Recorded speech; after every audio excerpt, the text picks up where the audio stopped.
Financially കുറച്ച് ബുദ്ധിമുട്ട് അനുഭവിക്കുന്ന ആൾ എങ്ങനെയെങ്കിലും ഒരു ഫാമിലി സപ്പോർട്ട് ചെയ്ത് ഫാമിലി മെയിൻറ്റെയിൻ ചെയ്ത് പോകണമെന്ന് ഒരു പ്രഷറുള്ള ഒരാൾ അങ്ങനെ ഒരു 2 ഇയർ 3 ഇയർ ഒക്കെ അവരുടെ കരിയർ എക്സ്പ്ലോർ ചെയ്യാൻ വേണ്ടിയിട്ട് കോളേജ് കഴിഞ്ഞ് നിൽക്കണം എന്ന് പറഞ്ഞാൽ അത് പ്രാക്ടിക്കലാണ്. അപ്പോൾ അവരെന്ത് ചെയ്യും? അവർക്ക് ചെയ്യാവുന്ന ഒന്നാമത്തെ കാര്യം കോളേജിൽ പഠിക്കുന്ന സമയത്ത് എക്സ്പ്ലോർ ചെയ്യാമല്ലോ.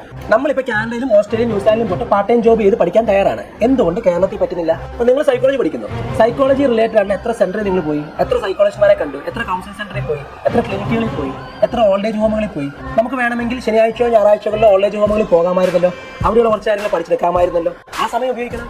പാർട്ട് ടൈം ജോബ് എന്ന് പറഞ്ഞാൽ സ്വിഗ്ഗിയോ സൊമാറ്റോ ആയിട്ട് ചിന്തിക്കുന്നതിനപ്പുറം നമ്മൾ പഠിക്കുന്ന അതേ മേഖലയുമായി ബന്ധപ്പെട്ടൊന്ന് ചിന്തിച്ചുകൂടെ? അവിടെ ഒരു ചെറിയ ഏണിംഗ് വേണമെങ്കിൽ ചിലപ്പോൾ അവിടെ കുറച്ച് ഡോക്യുമെന്റേഷൻ വർക്കോ കമ്പ്യൂട്ടർ വർക്കോ അവിടെ ചെയ്ത് കഴിഞ്ഞാൽ ഒരു ചെറിയ വരുമാനം നമുക്ക് ആക്കാമല്ലോ. എന്നോട് തന്നെ പേഴ്സണലി ഒത്തിരി പേര് പറഞ്ഞ കാര്യമാണ്, സ്ഥാപനങ്ങളിൽ അക്കൗണ്ട്സ് ചെയ്താൽ ആളെ വേണം. പക്ഷെ ചെറിയ സ്ഥാപനം 2-3 സ്റ്റാഫ് വേണം. അവർക്ക് എല്ലാം കൂടെ ചെയ്യിക്കാൻ ഒരാളെ അപ്പോയിന്റ് ചെയ്യാൻ പറ്റത്തില്ല. 20,000 രൂപ കൊടുത്തിട്ട് ഒരാളെ വെക്കാനുള്ള വർക്കില്ല. അവർക്ക് ജസ്റ്റ് ടാക്സേഷൻ കാര്യങ്ങളൊക്കെ ഒന്ന് ചെയ്താൽ മതി, വർഷത്തെ ഫയൽ ചെയ്താൽ മതി. ഇത് ചെയ്യാൻ വേണ്ടി 1 hour സർവീസ് ആരെങ്കിലും കിട്ടും. ആ സർവീസ് വീക്കം തന്നെ ചെയ്യണ്ടേ?